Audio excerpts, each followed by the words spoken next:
Sakit na kaayo nga makita siya permi.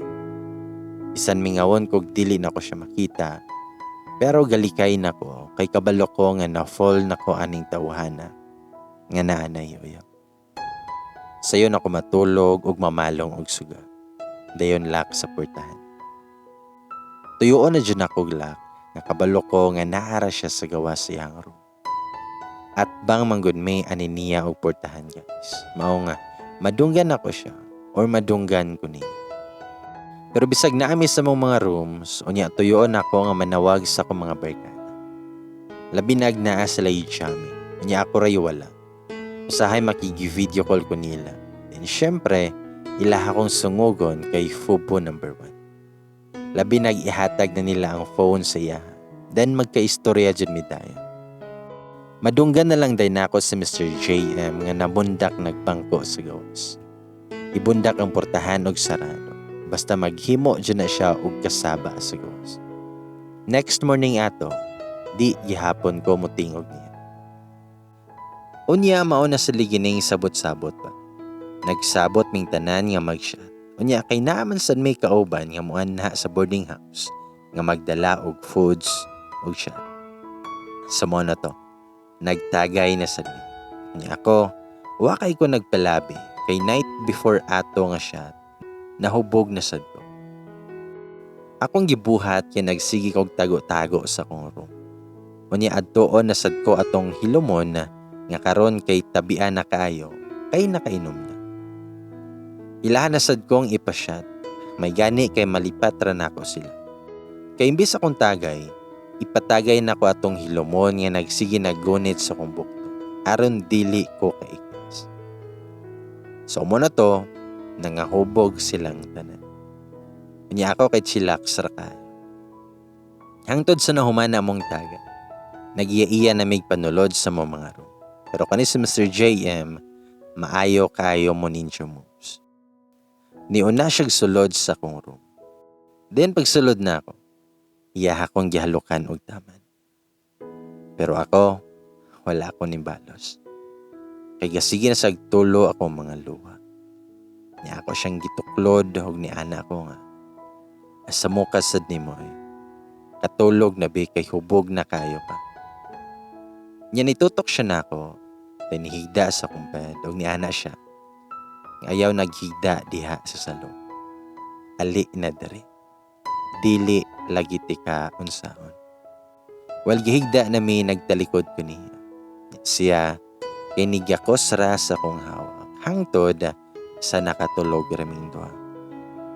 Pagkaugma ato, sige ko nagpabukal og tubig kay naa ako'y latan nga mga hubog. Bitaw. Nagluto kog itlog na kamunggay og noodles og ipahigop nako sa mga hubog. Unya lipay kayo sila. Unya sa kadato, nagbalik na sad amo ang tinagdanay ni Mr. JM. Iya nasad ko nga away-awayon og biklon-biklon. Unya, magpaluto na sad siya nako. Din ako, suguon sa nako siya nga mga labas sa kong bulingon aron lutuan nako sila. Magkatawa na lang ko magtanaw ana niya og manghalay na. Kay aha kakitag ng halay nga gapayong or magjacket dahil magdalo. Ingana siya kaarte. Pero bisaging ana siya ug inani rami. Love gihapon kayo nako siya.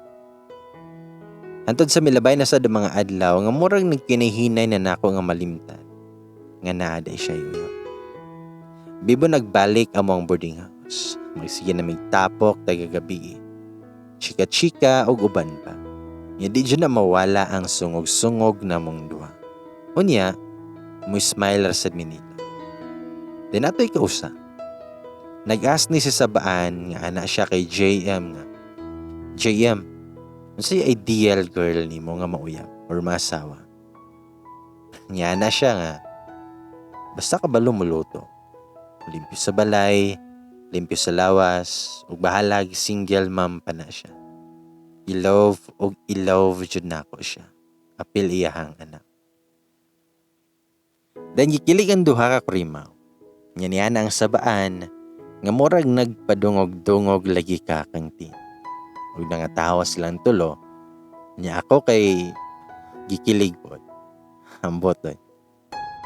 Dayon, nilabay na sad ang mga adlaw, simana ug bulan. 5 months na lang mahuman ako OJT. Unya akong feelings para niya, dili mapugngan. Labi na kay nagkadugay, nagka-sweet na siya na ako. Then one night ato naka-receive kog text from Fubo number 1. Niya na siya nga magtapok daw May sa weekend. See you pohon. Pero wala ra ko na-reply niya. O gi-off na ako kong phone kay basig manawa. Danigawas ko sa akong room, nakita na ko siya nga naghukad og kanon. Unya kay kami pamanton duha sa boarding house. Niya na siya ga. Mga onata kay murag unya pa jud to sila. Well, yakaon mi. Sigog tanaw niya. Gosh. 5 months na lang uli na siya sila. Og 5 months na lang sad ang amuang pag-uban aning tawhana. Kinahanglan na nako nga mo distansya niya og ginahinay. Kay aron dili na kayo sakit pag-abot sa 5 months. Unya nitaas siyang kilay dala pakyot. Niya na siya, naunsa ka? Grabe man ka makatuto. Dahil ni-smile siya. Unya ako kay ni-smile na lang sad ko. Dahil nagpadayon may kaon. Lisod jud kayo ang modistansya sa tao nga imuhan ng gihatagan og space sa imong dugan. Unya pagka-weekend ato, mga around 6 p.m. nalingaw kay mi ato. Kay birthday sa mong balo nga landlord. Nalimtan ako nga weekend man di ay. Unya na itapok ang barkada. Dahil naring akong phone. Nanawag si Fubo number 1. Ingon siya nga, na ka. Mitubag ko nga boarding house. Unya ana siya nga, naka-ready na ka. Kay kwaon ta ka diha. Unya ana ko nga, hala, sorry, nakalimot ko. Tinana siya, nga pag-andam na kay padulong na ko der. Unya nangandam ko, nanangid lang kong ter. Then mi ana siya, mulakaw ka, unya ka ng isa. Ni-smile lang ko. Unya kay wala ligi ko ka-prepare. Naglibog ko kung unsa akong dalon nga sanina. Aha akong pangkaliko nga bag nako nabutan. Dayon, nagsige nagring ako ang phone. Out of thinking gitubag nako ug giingnan nga mosulod sa boarding house kay wala pa ko naman. Dayon, naabot si Fubo number 1. Akong gipasulod ug gipaylaila sa ilaha nga ako ang uyaw. Dayon gipasulod na ko sa room. Bugngan paunta siya ni tatay kay ipatagay. Unya akong giingnan na, tay, di na siya pwede mo inomoron. Kay gikan na siya nagpa-vaccine og anti-rabies. Nahimuot na lang jud ko atong time sa akong giingon kay tatay. Pagsulod na mo sa room, grabe among katawang do. Ana siya nga, buwangan ni mo eh. Wa man tawon ko napakan og iro. Murag sukad-sukad. Ikaw ra may nakapamaak na ako. Pag nangatawa ming duha, nga I'm sure dungog kayo sa gawas among katawa. Taod-taod pod mi ayha pa nakalarga. Wala ko kabalo nga si Mr. JM di na di ay mahimutang sa gawas. Iyahan ang sugoon si Ter nga tawagon mi kay manihapon na. Yana sa si Ter, nganong ako? Ikaw di adto dito. Yung mga nasad siya nga, ingna ba nga mangaon na ta, kay naluto na ning manok. Lami pa ihigop og sabaw basta init pa. Maong tawga na to sila. Pero wala jud gapatuo si Ter. Then sige siya singgit sa kusina nga kung kinsa tong wapay panihapon. Ali na kay naluto na ang manok. Yan na si Fubo number 1 nga bibo lagi kay moderino. Anasod ko nga karon ra na kay birthday. Tinana pa siya nga nakaluto daw sila. Kaon lang sa hulaton ratika dari sa room. Nya anak ko nga wait lang kay pahilomon sa nako ang sabaan sa gawas. Dani gawas ko. Timing sad nga padulong siya sa kong room. Ana siya. Unsa man? Hoy ka nanay? Nya lami. Lami kay no? Ay, lami kay manok nga imuhang giluto. Pero wala ni mo tiwasa kay na busy na ka. Kabalo ko nga suko kay siya ato. Kita kay siyang panagway. Samot nagpaggawas namong duha ni Fubo number 1. Ngayahang gibit-bit akong handbag. Ug ako gagunit siyang pikas sa kamo. Then anak ko nga, please act like as my boyfriend. Natingala naman siya. Nisunod rasad siya sa akong giingon. Dinana siya, nga you owe me an explanation. Then anak ko nga, yes, Papa P. I know you deserve an acceptable reason. Ug nangatawa na lang mi, ug ana siya, nga buang jud kayo ka ba. Dinan sa pa may expect nimo pag magtapok ng barkada. Hindi jud na mawala ang shot siya. Niya ako, nagwalwal kog banat. Dito na ako sa ilahagi pagawas ang tanan na akong kasakit. Natingala ang mga barkada, pero si Fubo number 1, naghilom-hilom ra, nga murag nakasabot na siya sa tanan. Kasi ni hilak jud kog ayo.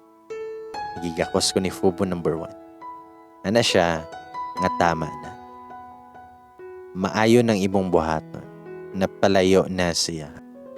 Nga numan nga sa kuha, kay wala ka na fall, sa duha nato katuig. Unya siya nga months ramo naguba, nagminatay na kag hinilak niya. Ug sa ako pa ka na fall, bisag bugat ka, kaya man sa takang salon. Dala ka tawa.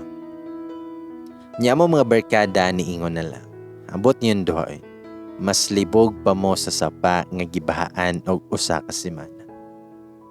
Believe lang sad kay ko aning Fubo number 1 kay di sad siya mo take advantage bisan pag unsa pa ko kupo. And that night walay nahitabo na. Ako kay natulog si hangtan. Unya siya sa duya natulog nga tapad rasad siya hangtan. Nya pag-uli na ako sa boarding house, di na ako halos tan-awon ni Mr. J. Siya na mismo ang nilikay. Nya murag okay raman sad sa ko nga maging ana siya. At least di nako maklisod og likay niya. Pero abi ra di ay nakog okay ra ko. Hangtod nahurot ang 5 months nga dili og wa na jud may nagka-okay man lang. Ug kami rin duha sa boarding house ang hilom. Ug kami rin duha sa boarding house ang hilom pa sa nangadje ming duha. Ug magtagbo man mi, waiting ganay. Wa na sa isabay og kaon. Di na sad mi mo sabay og shot labi naga isa sa moa. Naaanang tapukan. Ug sakit yes ako ang aparto nga mga panghitabo. At last, nahuman ra jud ang 5 months. Una siya ni hawa sa boarding house. Kabalo mo ng feeling nga kabutonon imong dughan sa kami. Yan ang bisag isa na lang unta kahagi kaniya for the last time. Pero kabalo ka nga dili og dili na jud na mahitabo. The day nga nilakaw siya, grabing tulo sa akong luha. Nisulod ko siyang room, nihigda ko siyang bed. Ug dito na ako gipagawas ang tanang luha nga akong gipugngan pagtalikod niya. Isa pa ako ka-week nga nag-stay dito kay na-late kog pasa sa kuhang mga reports. After 1 week, niuli rasad ko. Nilabay na sad ang mga weeks ug months na nasad ko'y naka-jamming nga laing grupo. Kay nilaylaw sa ako sa akong mga barkada. Dinsukad ato nabalhin kog grupo. Diri na nagsugod nga nagkahinay-hinay na nakuguba akong kaugmaon ug ang ako ang kaugalingon. Kani manggod sila kay mga users and posters. Even though ana sila. Pero never ko nila gipatry kay ana sila nga once masudlan nimo maglisod na kagawas. Kani day nga grupo kay tulora sila. Duha ka lalaki, then usa ka babae.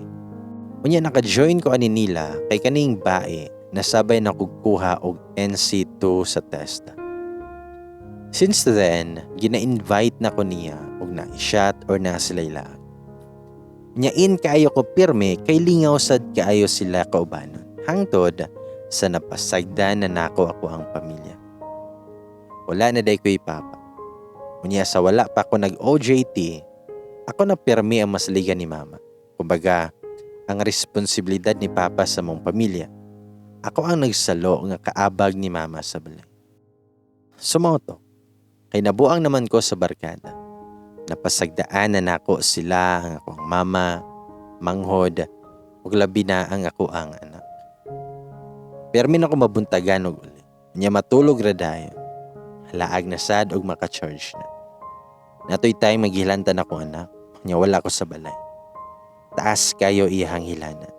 Sigihan ako nilag tawag, pero dili ko motubag kay di ay busy kay kog tagay. Nya pag uli na ako, luya kayo akong anak. May gani sad kay one call away ra jud iyahang amahan. Paingon na kog need ko kwarta kay ipa-hospital among anak. Padala jud dayon siya. Pero wala japon ko naundang atong bisyo. Pero padayon og padayon ra ko sa akong paghimarkada. Usahay inig uli na kog kadlaw. Mata pa ko mama. Gahilak sa mong kusina, nya ni ana siya nga. Naunsa naman katawon tinoy. Imuhan naman nga guba og ayo imuhang kaugalingon. Imbis ikaw ako masampit kay wala nimong papa. Nag-ingon ana naman hinuon ka. Niya ako ang tubag kay ugma arata magistorya ma kay matulog na ko. Ing ana og ing ana ra jud ang permi nga senaryo sa mong balay. Maghilak na lang permi ako anak tagalakaw na ako. Unya madunggan niya ang tingog sa motor nga nigawas no. Niya akong mama, nagkonsumisyon nag-ayos ako. Pero nabag-o ang tanan. Sukad nga na ay incident kinahitabo atong panahon ug medyo sensitive na ni. Ako na lang isikreto ha. Sumauto bay gamay, nga human na to nga incident, naglingkod ming mama sa lamisa sa kusina. Unya, nakikistorya siya na ako. Ana siya nga, tin, kanusa pa makamuundang anang sige ni mo uban-uban ana nila. Hulaton pa ba nimo nga naay mahitabo nimong dautan ay ha ka muundang. Unsaan na lang nako ni, nga gamay pa imong anak. Tigo lang nako. 3 years from now, mag-retired na ko sa trabaho. Imong manghod nga ka-eskwela pag first year. Kaya kaha namo ni, ug naay mahitabo nimo nga dautan. Unta din, ma-realize nimo ang tanan. Ang mga nahitabo sa imong kinabuhi. Kay ug diha ra kataman, unsa may future sa imong anak ug di na nimo undangan. Kanintindog si mama, dala pahid siyang mga luha. Nya pagtalikod niya, ay hapa nangambak ang mga dagkong luha gikan sa akong mga mata. O gikan sa datong adlaw, naginahinay na kog laylo hangtod sa nag-decide ko nga mag-apply og trabaho abroad. Timingan sad kay nako'y kaila nga nakatabang nako maka-abroad. Pero wala ko nagsaba sa akong pamilya nga nag-apply ko abroad. Then one morning, nanghugas si mama ato og mga plato. Apil ako manghod nga kugos-kugos pa niya akong anak. Nihila ko atubangan nila. Nangayok pasaylo sa tanan ako na buhat sila. Ug ipakita na ako akong ticket og visa. Grabe ilhang pagka-surprised og gigakos na kog hugot si mama. Ug niana ko nga, ma, pasaylo ako. Pasaylo ako sa akong nabuhat ninyo.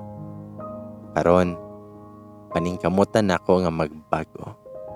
Paningkamutan ako nga makapawi sa tanan ninyong pag-antos ako. Amping permima, kay dako pakaayo kog pagkulang nimo.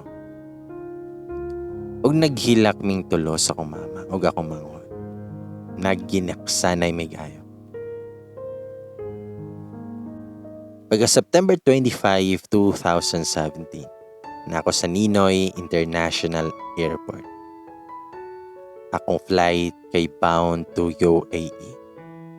While the plane is ready for takeoff, niyan ako sa kong kauglingon nga dapat kalimtan na nako ang mga dili mayong binuhatan nako diri sa Pinas. Og buhaton nako ang tanan to make my family proud of me. Inigbalik na kog tongtong aning nasura. And believe me or not, I did it. Naningkamot ko og trabaho, niya akong sweldo ipadala na ako sa Pinas. Diyon savings po. Pagbisan na anak ko dari sa abroad, tuloy-tuloy lang hapon ang suporta sa samahan sa kong anak siya. Unya nag-decide pud ko nga mag-eskwela diri sa UAE while working. Dahil nahuman rasad ko. Giwala na ako ang himarkada. Uban-uban sa mga tawo nga bad influence lang sa kuha. Dayon, ka-Bible study ko every week. Para tuloy-tuloy na jud ang pagbag-o nako sa kong kaugalingon. I-savings nako ako ang 3 years nga sweldo ug ginahinayan na nako patindog ang ako ang dream house para sa akong pamilya. Ug mangutan naman gani mo og naa pa ba ko'y fupo. It's a big no na ako ang tubag. Wala na ko ga-entertain og mga lalaki. Kay nagalikay na jud ko sa tanan nga mga butang. Pero na ko'y mga friends. Tulo ka girls ni sila. Namit din ako sila sa school, puro sad mga Bisaya. Ug sila ra jud akong kauban pirme ug wala na ilain pa. I'm sure daghan kay mangutana about kay Mr. JM. Don't worry guys. Gigamit ako ang stalking skills. And I found out that he is happy now with his wife. And baby boy nga liwat jud kayo niya. Guys, daghan kayong salamat ninyong tanan. Gunta nakahatag ni ninyo, bisan gamay nga lesson. Labi na katong naakaron sa setup nga fubo. Girls, let me remind you if musulod ka na, be brave and be strong lang jud.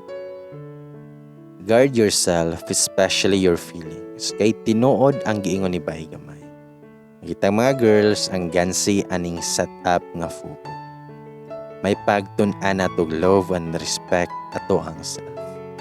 Ug katong mga batan-on karon nga medyo nagkaguba na ang kaugalingon tungod sa barkada. Paminaw mo sa inyo ang ginikanan ha.